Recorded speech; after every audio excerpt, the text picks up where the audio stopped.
أشهد أن محمد رسول الله۔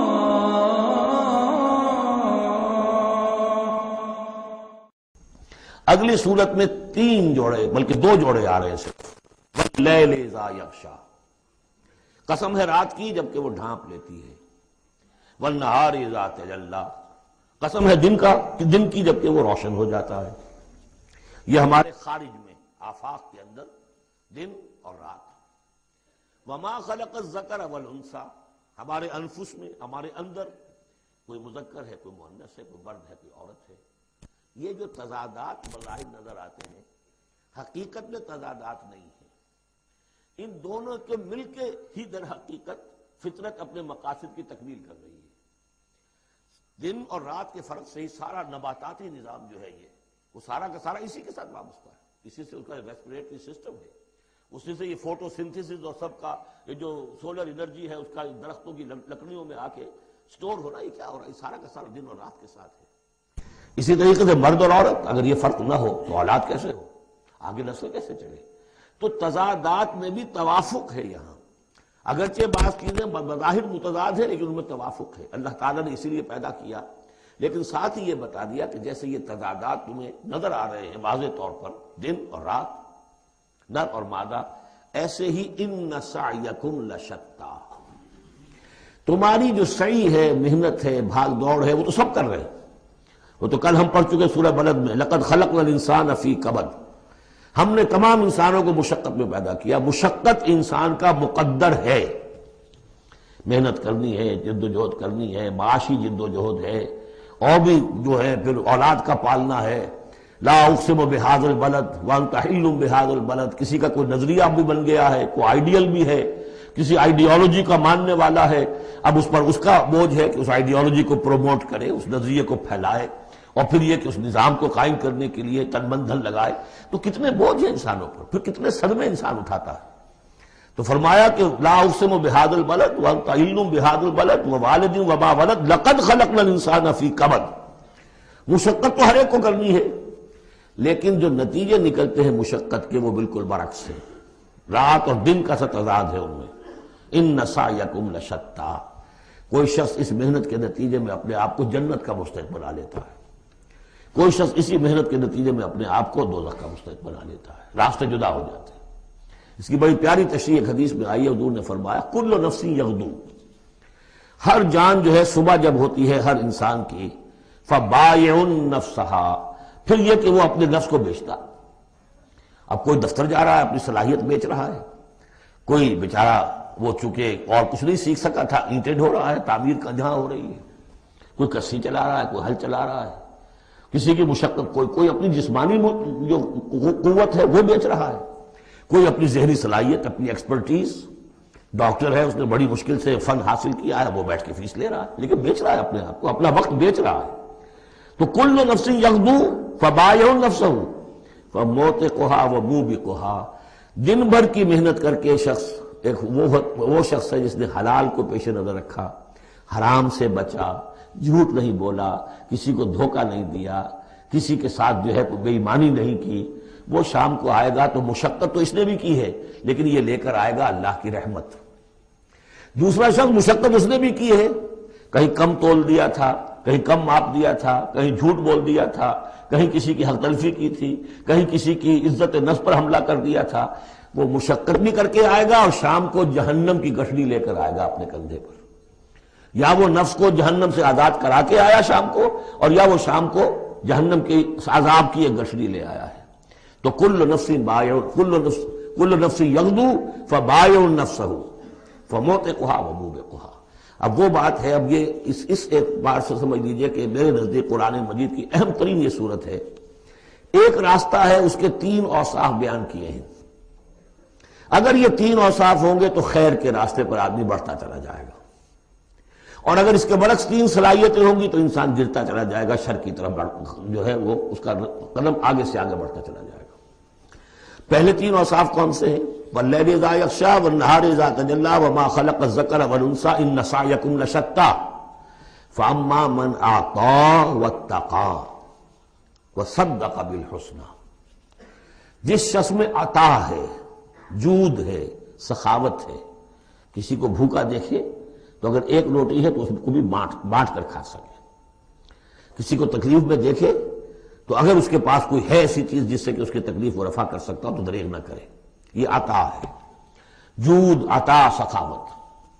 فاما من آتا، پہلی شرط یہ ہے، چونکہ ہم سورہ بلد میں بھی دیکھا ہے کہ وہ جو گھاٹی ہے جس سے گزرنا مشکل ہے، فلقتحم العقبہ، وہ کون سی گھاٹی تھی؟ فک رقبۃ او اطعام فی یوم ذی مسغبۃ یتیما ذا مقربۃ او مسکینا ذا متربہ ثم کان من الذین آمنوا وتواصوا بالصبر وتواصوا بالمرحمہ۔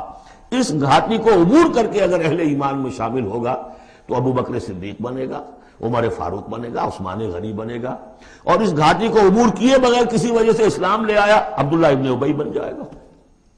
اگرچہ اس نے بھی کلمہ پڑھا ہے، اس نے بھی کہا ہے اشہد ان لا الہ الا اللہ واشہد ان محمد رسول اللہ، اور وہی کلمہ پڑھا ہے ابو بکر نے اور عمر نے اور عثمان نے اور علی رضی اللہ تعالیٰ عنہ۔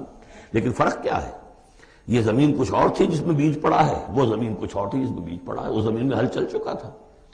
تو فرمایا کہ پہلی شے کیا ہے، اور یہ آیت ہم پڑھ چکے ہیں، چوتھے پارے کی پہلی آیت، لن تنالوا البر حتى تنفقوا مما تحبون، تم نیکی کے مقام تک رسائی حاصل نہیں کر سکتے جب تک کہ خرچ نہ کر سکو اللہ کے لیے اور اللہ کی مخلوق کے لیے، اور وہ چیز کہ جو تمہیں پسند ہو۔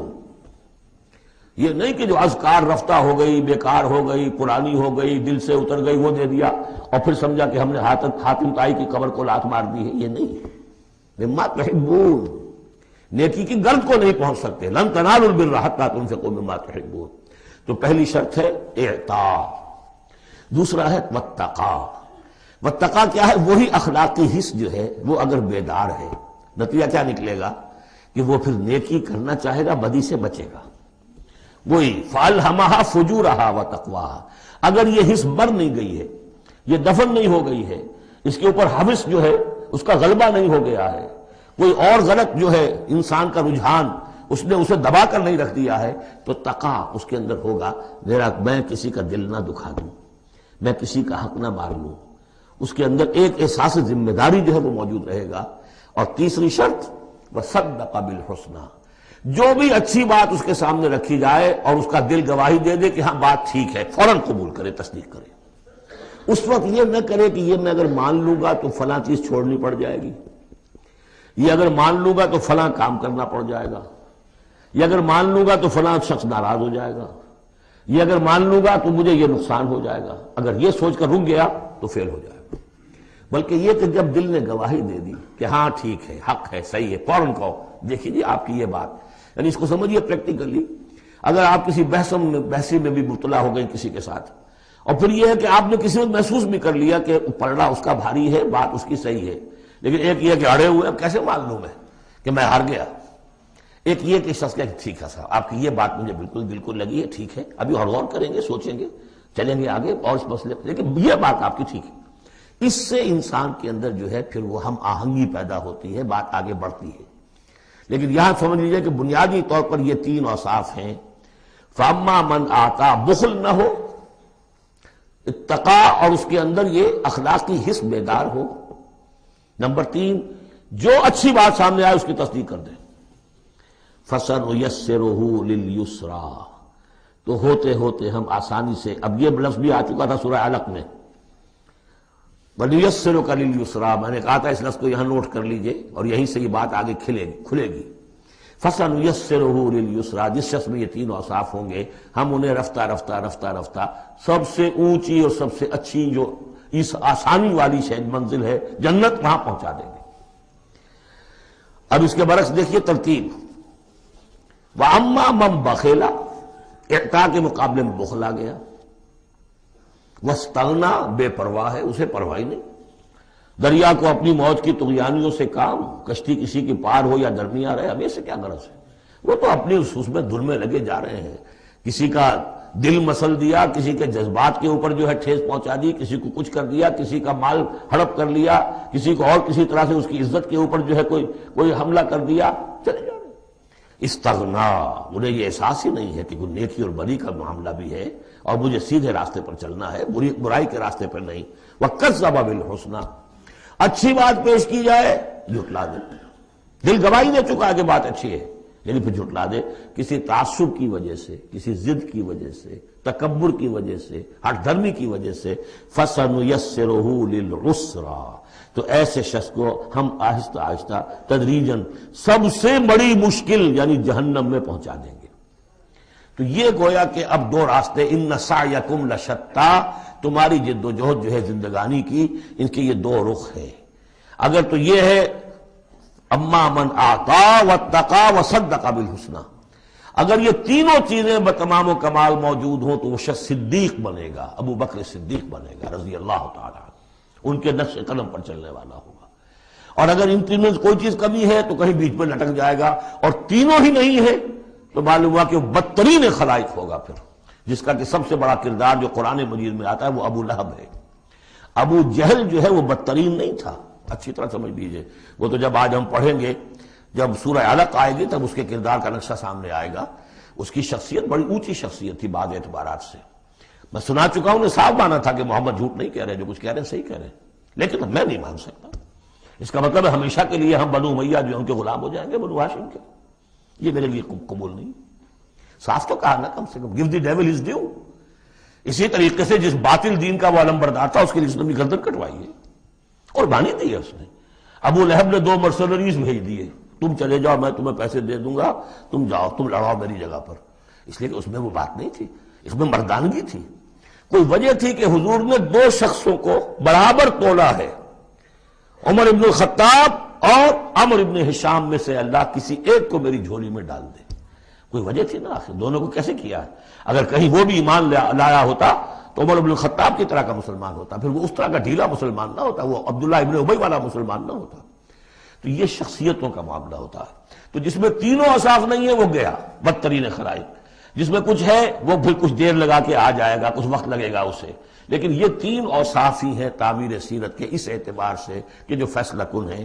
فَأَمَّا مَنْ أَعْطَىٰ وَاتَّقَىٰ وَصَدَّقَ بِالْحُسْنَىٰ فَسَنُيَسِّرُهُ لِلْيُسْرَىٰ وَأَمَّا مَنْ بَخِلَ وَاسْتَغْنَىٰ وَكَذَّبَ بِالْحُسْنَىٰ، بالکل اپوزٹ چیزیں، فَسَنُيَسِّرُهُ لِلْعُسْرَىٰ وَمَا يُغْنِي عَنْهُ مَالُهُ إِذَا تَرَدَّىٰ، اور اس نے جو مال جمع کیا ہوگا اپنے لیے وہ قطعاً کام نہیں آئے گا جب اسے گرایا جائے گا، گڑھے میں جب گرے گا جہنم کے۔ اِنَّ عَلَيْنَا لَلْهُدَىٰ، دیکھو انسانوں ہمارے ذمے ہے صرف ہدایت پہنچا دینا، یا اب اللہ تعالیٰ اپنے ذمے لے رہے ہیں، یہ ہمارے ذمے ہے کہ تمہیں راستہ دکھا دیں، سجھا دیں، یہ سجھا دینا ہمارے ذمے ہے۔ اس کے لیے ہم نے تمہیں جبلی ہدایت بھی دی ہے، اس کے لیے ہم نے تمہارے اندر اخلاقی حس بھی رکھ دی ہے، اس کے لیے ہم نے اپنی روح تم میں پھونکی ہے، اس میں ہماری معرفت اور محبت موجود ہے، اور پھر ان تمام چیزوں کی تکمیل کے لیے ہم نے نبی بھیج دیے، رسول بھیج دیا، کتابیں نازل کر دی، ہم نے اپنا ہدایت کا جو فرض تھا وہ ادا کر دیا۔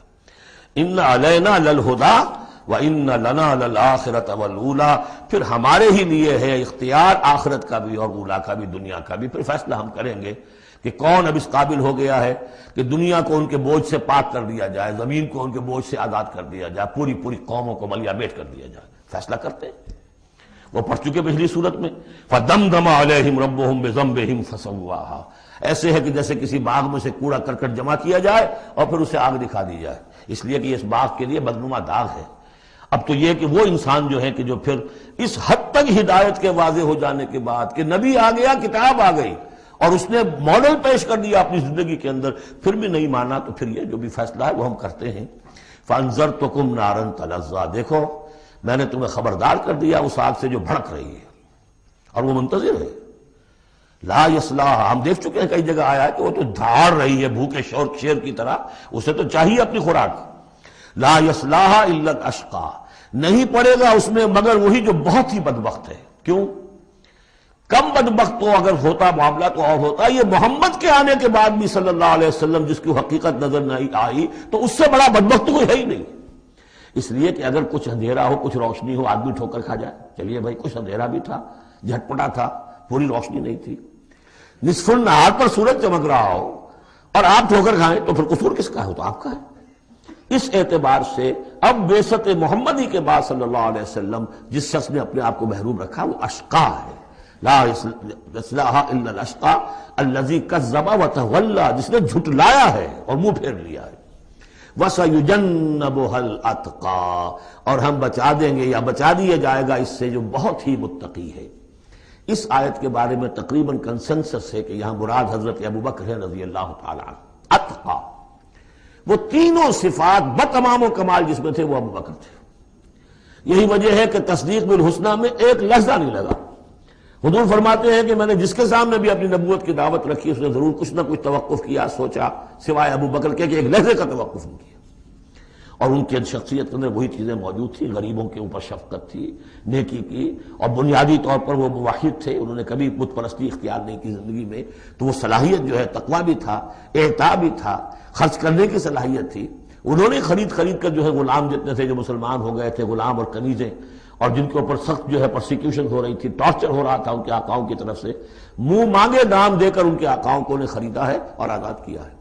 فَأَمَّا مَنْ أَعْطَىٰ وَاتَّقَىٰ وَصَدَّقَ بِالْحُسْنَىٰ، یہ تینوں اوصاف بتمام و کمال ابو بکر میں، ابو بکر صدیق اور صدیق اکبر رضی اللہ تعالی عنہ۔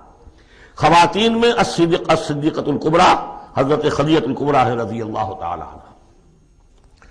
وَسَيُجَنَّبُهَا الْأَتْقَى الَّذِي يُؤْتِي مَالَهُ يَتَزَكَّىٰ، جو اپنا مال دیتا ہے اپنے نفس کو پاک کرنے کے لیے۔ وہ مال کیوں دے رہا ہے، کیوں خرچ کر رہا ہے، کیوں بلال کو اس نے خریدا ہے؟ باپ نے کہا ابو قحافہ نے، وہ تو ایمان نہیں لائے تھے اس وقت تک، وہ تو فتح مکہ کے بعد ایمان لائے، وہ کافر رہے پورے عرصے کے دوران، مشرک رہے۔ تو باپ نے یہ کہا کہ ابو بکر تمہیں اگر کوئی خریدنا ہی تھا غلام اور کسی کو آزاد کرنا تھا تو کوئی دیکھتے، اچھا غلام دیکھتے، کوئی طاقتور سے دیکھتے جو تمہارے کام بھی کبھی آتا۔ انہیں کیا پتا تھا کہ ابو بکر تو کسی اور چیز کا طلبگار ہے، اسے کچھ اور چاہیے، اسے کوئی، یعنی جو شخص کسی غلام کو آزاد کر دیتا تھا وہ اس کا مولا رہتا تھا، پھر بھی وہ ایک درجے میں اس کے تابع ہوتا تھا، اس کی بات سنتا تھا، اس کا حمایتی ہوتا تھا۔ اخلاقی طور پہ بھی سمجھ میں آ رہا ہے کہ ایک شخص نے اپنی رقم خرچ کی ہے اور آپ کو خرید کے آزاد کر دیا ہے، تو اب آپ بے دام جو ہے غلام تو ہو گئے نا اس کے، اس لیے کہ یہ کہ وہ غلامی نہیں ہے، مولا کہلاتے تھے وہ، جیسے کہ حضرت زید ابن حارثہ بھی مولا تھے حضور کے، اور اسی طریقے سے اور بھی بہت سے ہیں جن کے بارے میں آتا ہے کہ انہوں نے جو حدیث روایت کی ہے، ثوبان رضی اللہ تعالیٰ وہ بھی مولا تھے حضور کے، مولا اس معنی میں۔ تو فرمایا کہ تم نے یہ کیا کیا، کس کو تم نے خریدا اور اتنی بڑی رقم دے دی؟ جو مانگا امیہ ابن خلف نے وہ بھی حیران رہ گیا، ٹھیک ہے دو، اس لیے کہ انہیں تو ابو بکر کو چھڑانا ہے اس پرسیکیوشن سے۔ الذی یؤتی مالہ یتزکیٰ وما لأحد عندہ من نعمت تجزیٰ، اور ایسا نہیں ہے کہ کسی اور کا اس پر کوئی احسان ہو جس کا وہ بدلہ چکا رہا ہو، نہیں، الا ابتغاء وجہ ربہ الاعلیٰ، صرف اپنے بلند و بالا پروردگار کی رضا جوئی کے لیے وہ خرچ کر رہا ہے۔ وَلَسَوْفَ يَرْضَىٰ، اور وہ عنقریب راضی ہو جائے گا۔ یہ عنقریب راضی ہو جائے گا کون؟ اللہ بھی راضی ہو جائے گا اور ابو بکر بھی راضی ہو جائیں گے، رضی اللہ عنہ ورضوا عنہ، جیسے ہم خطبے میں بھی کہتے ہیں رضی اللہ تعالی عنہ وارضاہ، اللہ تعالیٰ بھی راضی ہو جائے ان سے اور اللہ ان کو راضی بھی کر دے، ان کو بھی اتنا اجر و ثواب دے۔ وَلَسَوْفَ يَرْضَىٰ، اور میرے نزدیک یہاں مراد حضرت ابو بکر ہے، اس کا میں ثبوت آپ کو اگلی صورت میں دوں گا۔ اب دیکھیے پہلی صورت میں آیا تھا قد افلح من زکاہا وقد خواب من دساہا، 8 آیتیں تھیں، وہ تھیں قسموں پر مشتمل، لیکن اصل مضمون کیا تھا؟ نفس انسانی میں نیکی اور بدی کا شعور ودیت کر دیا ہم نے۔ اب جس نے اس کو بنا لیا، سنوار لیا، وہ کامیاب، جس نے اس کو دبا دیا، مٹی میں دفن کر دیا، وہ ناکام۔ اگلی صورت میں آگے راستہ بتا دیا، سنوارنے کا راستہ کیا ہے؟ اعطاء، تقوی، تصدیق بالحسنہ، ان عادتوں کو کلٹیویٹ کرو اپنے اندر، تو یہ راستہ جو ہے تمہارا جائے گا صدیقیت کی طرف اور اللہ تعالیٰ کی رضا کی طرف۔ اس کے برعکس اور صاف بخل، استغنا، پرواہ نہیں، کیا خیر کیا شر کوئی پرواہ نہیں، اپنی خواہشات کو پورا کرنا ہے، اپنی اشتہا جو ہے اس کو اس کے شہوت کو پورا کرنا ہے، حرام سے حلال سے اس سے کوئی بحث نہیں۔ اور یہ کہ بات سچی آئی، اچھی آئی اور دل نے گواہی دے دی پھر بھی اس کو رد کر دیا، تو وہ دوسری منزل پہ نکل جاؤ گے۔ اب یہ جو پہلی منزل تھی اس کا نقطہ عروج کون ہے؟ ایک تو ابو بکر آ گئے اس میں، اور ان سے بلندتر رتبہ کس کا ہے؟ محمد الرسول اللہ صلی اللہ علیہ وسلم، معراج انسانیت۔